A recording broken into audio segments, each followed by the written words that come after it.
प्यारे बच्चों, आज आपका संख्या पद्धति पार्ट 7 में हम लोग आते हैं। अब संख्या पद्धति पर आधारित कुछ प्रश्न करते हैं।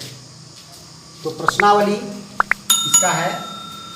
सबसे पहले आप देखिए, क्वेश्चन नंबर 1 में है निम्नलिखित को शब्दों में लिखें। भारतीय अंकन पद्धति के अनुसार शब्दों में लिखना है। तो देखिए, ये है आपका 56,25,205।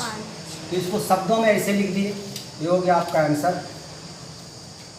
उसी तरह से दूसरा, तीसरा, चौथा शब्द को देख लीजिए आप मिला करके, और ये आप खुद भी कर सकते थे, फिर भी कर दिए हैं। क्वेश्चन नंबर 2 में है निम्नलिखित को अंकों में लिखें, यानी शब्दों में लिखा हुआ है। क्वेश्चन में दिया हुआ है शब्दों में 4,25,14,045। तो इसको हम अंकों में लिख दिए 4,25,14,045। ये आपका आंसर हो गया इस क्वेश्चन का। इस तरह से आपका शब्द करना है। क्वेश्चन नंबर 2 का 4 नंबर में है 5,342,432। ये अंतर्राष्ट्रीय पद्धति में है। तो हम लिखते हैं, इधर देखिए 5,342,432। आप जानते हैं कि अंतर्राष्ट्रीय पद्धति में राइट साइड से 3 डिजिट के बाद सेपरेशन कॉमा लगता है। तो हो गया। इसी का 5 नंबर में है 22,3,26,205। अब आप समझ रहे हैं कि आप इधर से जब लिखना शुरू करते हैं तो इधर वाला में आपका 1 अंक भी हो सकता है, 2 अंक भी हो सकता है, 3 अंक भी हो सकता है फर्स्ट में जो लिखते हैं आप। क्योंकि उधर से हम सेपरेशन कोमा लगाते आएंगे तो लास्ट में हो सकता है 1 डिजिट बचे, कभी 2 डिजिट बचता है, कभी 3 का 3 रहता है। तो आपको जाना है ट्रिलियन तक। ट्रिलियन, ठीक है? ट्रिलियन, बिलियन, मिलियन, हजार और तब इकाई। अंतर्राष्ट्रीय पद्धति में अगर राइट साइड से आते हैं तो इकाई ये है हजार का, ये मिलियन, ये बिलियन, ये ट्रिलियन। हम इधर से लिखना शुरू करेंगे 22 ट्रिलियन। तो 22 ट्रिलियन के लिए हम 22 लिख दिए, फिर कॉमा लगा दिए। तो मिलियन के बाद राइट साइड में बिलियन होगा ही होगा। तो यहाँ बता रहा है 3 मिलियन। तो 3 मिलियन कर रहा है, लेकिन 3 डिजिट में चाहिए, तो 2 जीरो और 1 3 दे देना होगा। ठीक है? पहले 2 जीरो, उसके बाद 3, तब हुआ ये 3 मिलियन। ऐसा गलती मत करना कि पहले 3 दे देना और बाद में 2 जीरो, तो हो जाएगा 300 मिलियन। और यहाँ आपको लिखना कितना है? 3 मिलियन। तो इसलिए 2 जीरो दे देना, 1 3, 3 मिलियन। फिर है 26 मिलियन। तो 26 में 2 डिजिट आ रहा है, और चाहिए कितना हमको वहाँ? 3 डिजिट। तो 3 डिजिट लिखने के लिए 1 जीरो बैठाना पड़ेगा, और तो 26 मिलियन हो गया। और मिलियन के बाद क्या आता है? हजार। अगर हम लेफ्ट से राइट की ओर बढ़ते हैं तो मिलियन के बाद आता है हजार। अब यहाँ पर हम देख रहे हैं कि हजार है ही नहीं। 26 मिलियन के बाद सीधा 205, मतलब इकाई वाला में चल जा रहा है। तो हजार वाला खाली नहीं रहेगा। हजार नहीं है तो 0,000 है। ठीक है? बिना हजार का मिलियन में कैसे जा सकते हैं? जब हम इधर से देखेंगे तो 1000 होगा, उसके बाद ही मिलियन होगा। तो 1000 में अगर कुछ नहीं है तो आपको 3 जीरो बैठाना होगा, क्योंकि 1000 में 3 डिजिट होना चाहिए। ठीक है? तो 3 जीरो बैठा दिए 1000 में। उसके बाद 205 था तो 205 लिख दिए। तो ये आपका इसका आंसर हो गया। इस पर ध्यान रखिएगा। उसके बाद क्वेश्चन नंबर 3 में है निम्नलिखित को शब्दों में लिखें अंतर्राष्ट्रीय अंकन पद्धति के अनुसार। ये आपका अंकों में लिखा हुआ है और इसको अंतर्राष्ट्रीय अंकन पद्धति के अनुसार शब्दों में लिखना है। ठीक है, भारतीय अंकन पद्धति के अनुसार नहीं लिखना है, अंतर्राष्ट्रीय अंकन पद्धति के अनुसार लिखना है। और इसका कॉमा भी उसी तरह से है। तो इकाई, दहाई, सैकड़ा, हजार, 10,000, 100,000, फिर मिलियन। अंतर्राष्ट्रीय अंकन पद्धति में इसी तरह से देखा जाता है। इकाई, दहाई, सैकड़ा, हजार, 10,000, 100,000, मिलियन। फिर आगे रहता तो मिलियन के बाद 10 मिलियन, 100 मिलियन, फिर बिलियन, 10 बिलियन, 100 बिलियन, फिर ट्रिलियन, 10 ट्रिलियन, 100 ट्रिलियन। ठीक, तो यहाँ पर देख रहे हैं मिलियन तक है। मिलियन में आ रहा है आपका 3, तो लिख दिए 3 मिलियन। और हजार में आ रहा है आपका 25, क्योंकि यहाँ पर 0 है, तो 25,000 और ये 708। इसको देखिए, ये आपका आ रहा है 25 मिलियन, 315 मिलियन, 625,000, 725। ठीक, इस तरह से आपका ये देखिए, ये इसको अगर हम देखते हैं तो इकाई, दहाई, सैकड़ा, हजार, 10,000, 100,000 और ये मिलियन। मिलियन के स्थान पर 4 और हजार के स्थान पर 0, यानी कुछ नहीं है, तो ये 4 मिलियन हो गया और ये 28 हो गया डायरेक्ट। 4 मिलियन 28, क्योंकि हजार में कुछ है नहीं, सैकड़ा में कुछ भी नहीं है, तो 4 मिलियन 28 हो गया। यहाँ देखिए, इकाई, दहाई, सैकड़ा, हजार, 10,000, 100,000 और million, 10 million, 100 million, billion, 10 billion, यानी 24 billion, 24 billion 252,000, 252 million, 24 billion 252 million 87,352। ठीक है, तो ये आपका हो गया 3 नंबर क्वेश्चन। क्वेश्चन नंबर 4 में है विस्तारित रूप में लिखें, यानी 625 को विस्तारित रूप में लिखना है आपको। तो विस्तारित रूप में कैसे लिखेंगे, यानी जिसका प्लेस वैल्यू जितना है सभी डिजिट का उतना लिख करके आगे प्लस करते जाएंगे। जैसे ये 6 का प्लेस वैल्यू 600 है, तो 600 प्लस 2 का प्लेस वैल्यू 20 है, 20 प्लस 5, तो लिख दिया विस्तारित रूप में। इस तरह से आपका सेकेंड नंबर भी हो गया, थर्ड नंबर भी हो गया। फोर्थ नंबर देखिए, थोड़ा बड़ी संख्या है इसलिए। अब देखिए कि इस 5 का प्लेस वैल्यू क्या होगा, इकाई, दहाई, सैकड़ा, हजार, 10,000, लाख, 10 लाख, करोड़। 5 आ रहा है करोड़ के स्थान पर, इसलिए इसका प्लेस वैल्यू होगा 5 करोड़।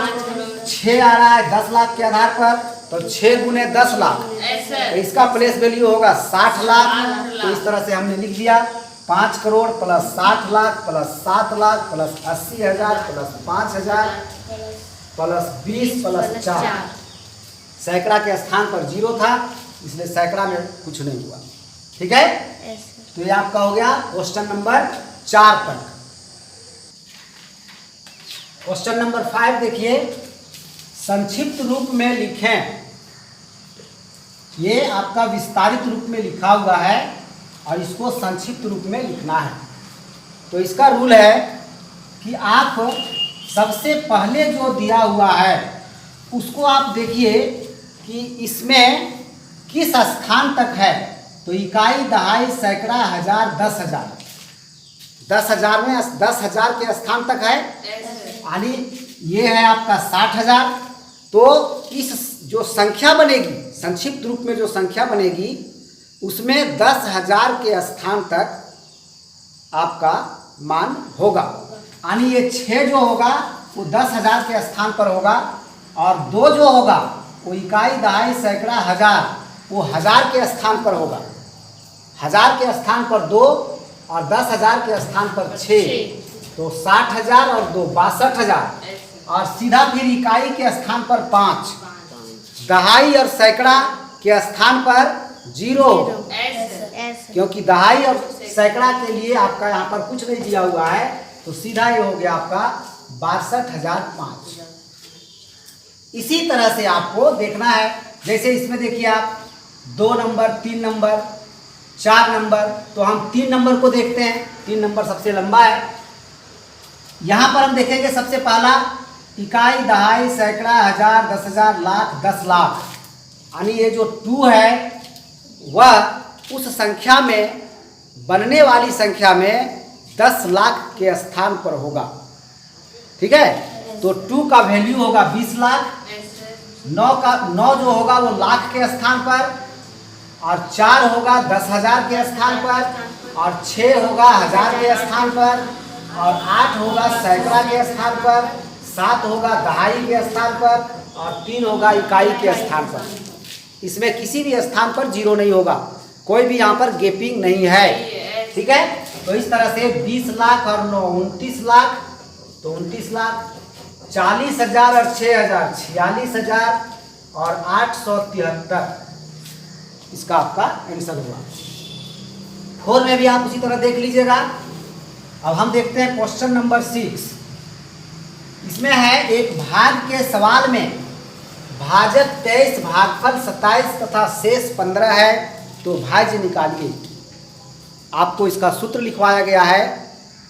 भाग के प्रश्न में भाजक, भागफल, भाज्य और शेष 4 चीज होते हैं, और इन 4 चीजों में से 3 चीज अगर दिया हुआ है, कोई भी 3 चीज दिया हुआ है, तो एक चौथा जो नहीं दिया हुआ उसको हम ज्ञात कर सकते हैं। तो यहाँ भी आपका 3 चीज दिया हुआ है। भाजक 23 है, भागफल 27 है, और शेष 15 है। तो इसका सूत्र था आपका भाज्य बराबर,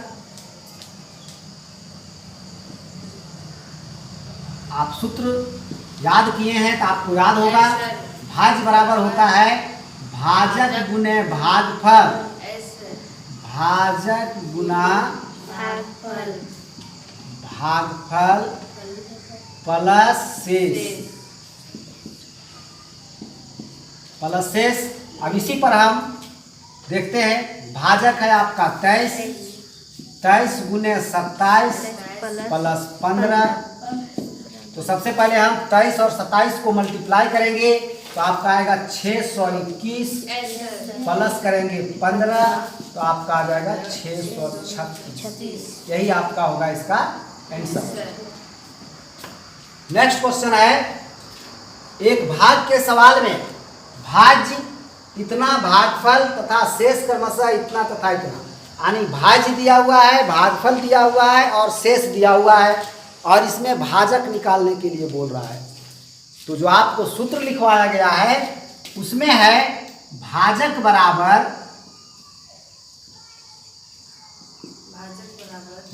बराबर दिया हुआ है आपका भाज्य माइनस शेष, भाज्य माइनस शेष बटा भागफल। तो इसी सूत्र पर हम यहाँ पर पुट कर देते हैं वैल्यू।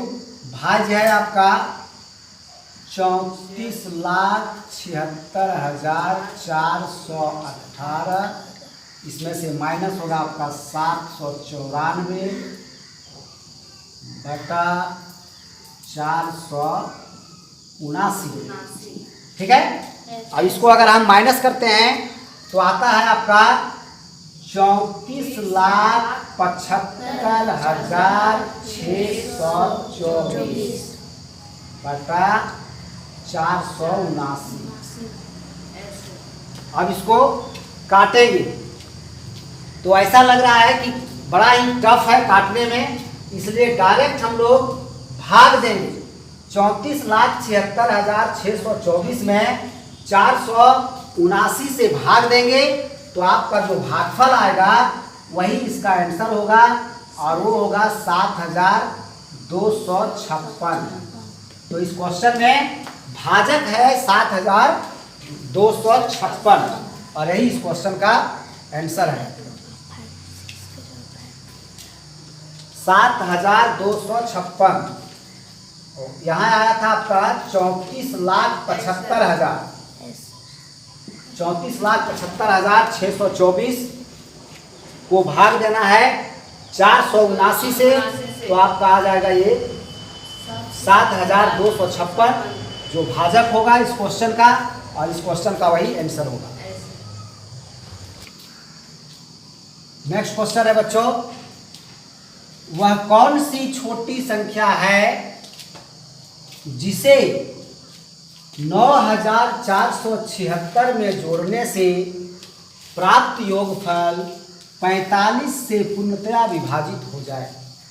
यानी 9476 45 से पूर्णतया विभाजित हो जाए, यानी पूरा पूरा कट जाए।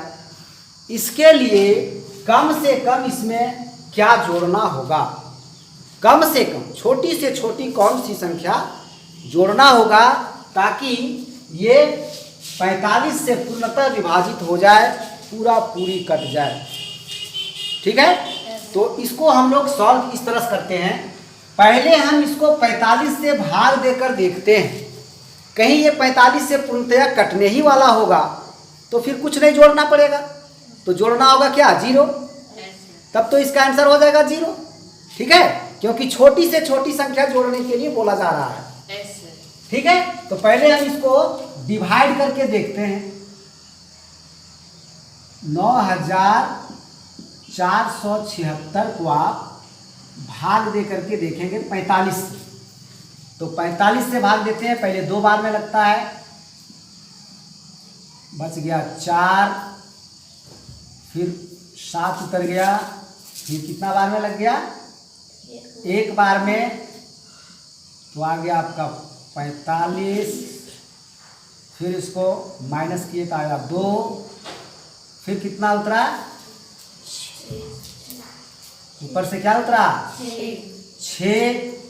तो भाग नहीं लगा तो यहाँ पर 0। अब तो भाग दिया हुआ हो गया। अब देख रहे हैं कि ये 45 से पूर्णतः नहीं कट रहा है, क्योंकि इसका शेष बच जा रहा है 26। विभाजित नहीं हो पाया 45 से। तो अब हम आएंगे कि अब इसमें कम से कम कितना जोड़ दें।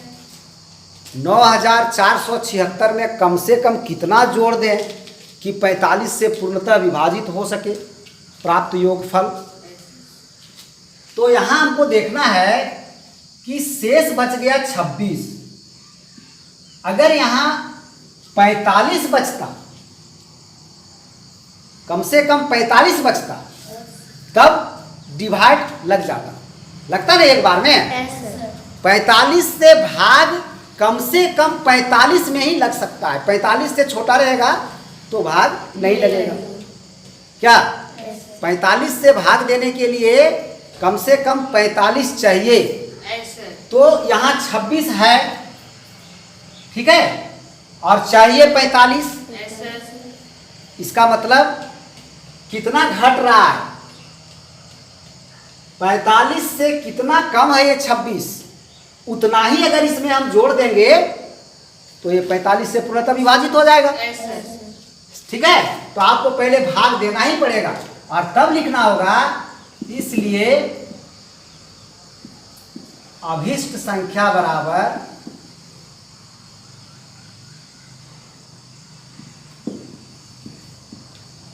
इतना बात आपको दिमाग में सोचना है कि 45 से पूर्णतः विभाजित नहीं हो रहा है, 26 बैलेंस बच रहा है, रिमाइंडर बच रहा है।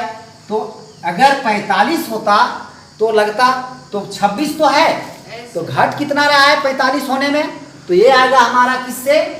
45 में से 26 को माइनस करेंगे तब आएगा, है ना।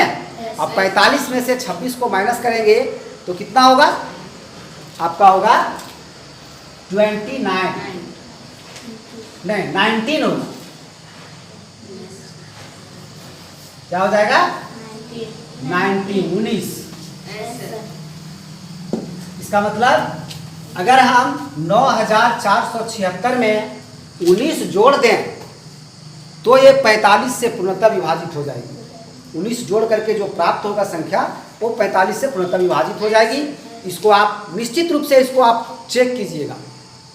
इसमें 19 जोड़ करके 45 से भाग दीजिएगा, पूरा विभाजित हो रहा है या नहीं हो रहा है, हो जाएगा। नेक्स्ट है, वह कौन सी सबसे छोटी संख्या है जिसे इतना में घटाने पर प्राप्त वियोगफल, घटाने के बाद जो प्राप्त होता है उसको वियोगफल कहते हैं, अंतर भी कहते हैं। कहीं कहीं अंतर लिखा रहेगा, प्राप्त अंतर। प्राप्त योगफल, जोड़ने में योगफल और घटाने के बाद जो रिजल्ट आता है उसको वियोगफल बोलते हैं। ठीक है, तो कहता है कि इसमें से हम कितना घटा दें, कम से कम कितना घटा दें कि जो प्राप्त नई संख्या होगी वो 97 से पूर्णतः विभाजित हो जाएगी। ठीक है, इसको भी हम पहले भाग दे के देखते हैं कि क्या हो रहा है। तो 96,789 को आप 97 से भाग दे के देखिए कितना क्या लग रहा है भाग। तो इसमें लगेगा नहीं, 96 में नहीं लगेगा, 3 अंक लेना होगा, तो 9 बार में हो सकता है लगेगा। 9 7 63, 3 हाथ में 6 और 9 9 81 और 6 87।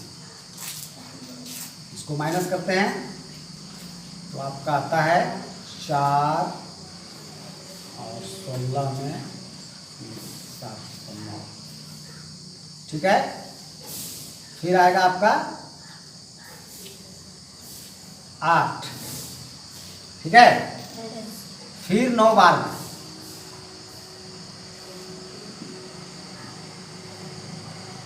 8 में 5 और 14 में 7 तो 7। ठीक है, 75 हुआ। फिर आपका आएगा 9। अब कितना बार में जाएगा? 873, तो 9 8 72, 720 और 7 56। नहीं लगेगा उसमें, 8 बार में नहीं जाएगा, 7 बार में जाएगा। ठीक है, 7 7 49, 7 7 49 के 9 हाथ में 4 और 9 7 63 और 4 67। 9 में 9 गया 0 और यहाँ बच गया आपका 15 में 7 8।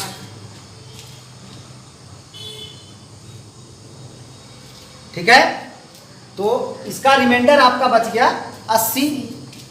इधर भाग नहीं लगा, तो इसमें जोड़ने की बात तो कहा नहीं है, कहा है कि कम से कम कितना घटाया जाए। तो क्यों नहीं ये 80 को हम घटा दें, क्योंकि 80 ही तो इसको पूर्णतः विभाजित होने से रोक रहा है। नहीं, अगर यहाँ 0 0 बच जाता, ठीक है, तब तो पूर्णतः विभाजित हो जाता। पूर्णतः विभाजित होता है तो रिमाइंडर में क्या होता है? 0। तो रिमाइंडर में यहाँ 80 आ जा रहा है, तो ये 80 को ही उससे निकाल देंगे तो रिमाइंडर कुछ नहीं आएगा। इसलिए इसका अभिष्ट उत्तर जो है सो आपका यही हो जाएगा 80। इसमें कुछ नहीं जोड़ना घटाना है, इसका आंसर ही हो जाएगा 80। क्योंकि इससे हम 80 माइनस कर देंगे तब जितना आएगा वो 97 से पूरा कट जाएगा। ठीक है, इसलिए यहाँ पर हम डायरेक्ट लिख देंगे इसलिए अभिष्ट संख्या बराबर 80। ठीक है, आपका 9 नंबर क्वेश्चन हो गया। नेक्स्ट क्वेश्चन है 4 अंकों की सबसे बड़ी संख्या निकालिए जिसमें 137 से पूरा भाग लग जाता है। तो 4 अंकों की बड़ी से बड़ी संख्या क्या होती है, पहले वो हम देखेंगे। 4 अंकों की बड़ी से बड़ी संख्या पहले हम वो लिखेंगे। 4 अंकों की सबसे बड़ी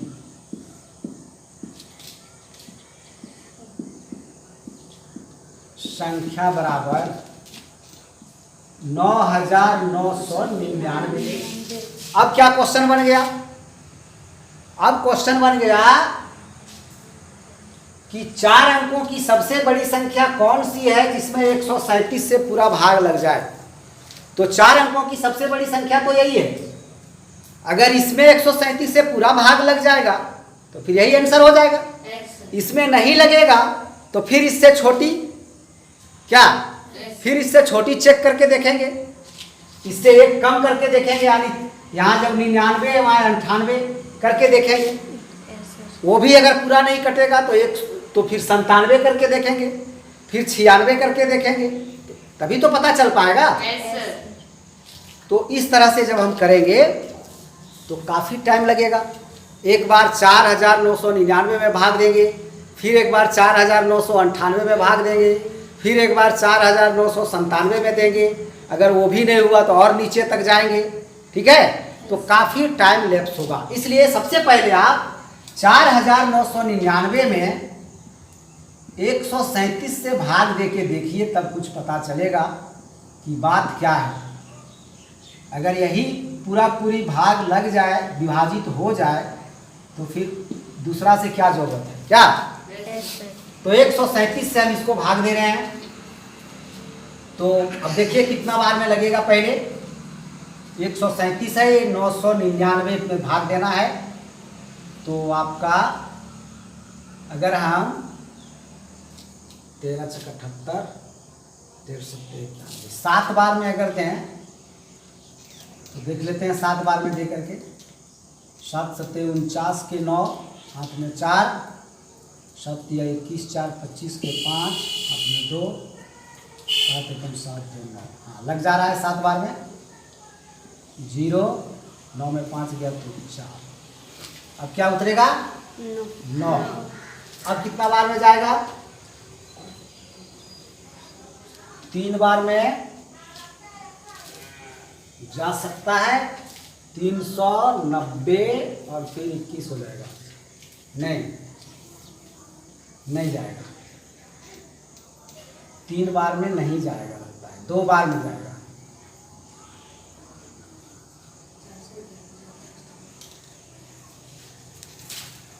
सात दूनी 14, 4 3 6 7 8 2 1 कम 2।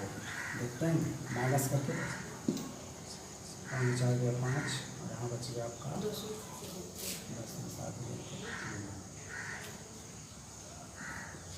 हाँ, 3 बार में नहीं जाएगा, 2 ही बार में जाएगा। तो अब रिमाइंडर आ रहा है आपका 135। अब क्या पता चला, अब पता चल गया कि 4999 137 से पूरी विभाजित नहीं है। मानी 4 अंकों की जो सबसे बड़ी संख्या है वो 137 से विभाजित नहीं है। उसको अगर हम विभाजित करते हैं तो 135 रिमाइंडर आ जा रहा है। तो फिर कौन होगा, तो 135 इसमें माइनस करना पड़ेगा। ठीक है, 135 जो है तो इसमें से माइनस कर देंगे तो वही हो जाएगा इसका आंसर। तो इसलिए हम पहले यहां लिखेंगे अभिष्ट संख्या बराबर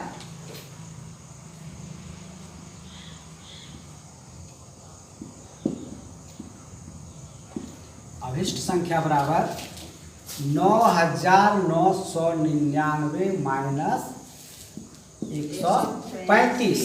ठीक है, इसको माइनस करते हैं तो 9 में 5 माइनस करेंगे तो होगा 4, फिर 9 में 3 माइनस करेंगे तो होगा 6। ठीक है, और फिर 9 में 1 माइनस करेंगे तो होगा 8 और 9 का फिर 9। ठीक है, तो आपका आ गया 9864। तो इसका मतलब 4 अंकों की बड़ी से बड़ी संख्या 9864 ही है जो 137 से पूर्णतः विभाजित होगी। ठीक है, 4 अंकों की सबसे बड़ी संख्या 9864 है। इससे बड़ी और 4 अंकों की कोई संख्या नहीं है जो 137 से विभाजित होगा। ठीक है, तो ये आपका आंसर हो गया। और इसी के साथ आज का जो है आपका वीडियो यहाँ पर अभी समाप्त करते हैं। नेक्स्ट डे आप लोगों का फिर आगे का क्वेश्चन होगा इस प्रश्नावली में, और बहुत सा क्वेश्चन है। सारा क्वेश्चन आपको एक एक करके करना है। धन्यवाद।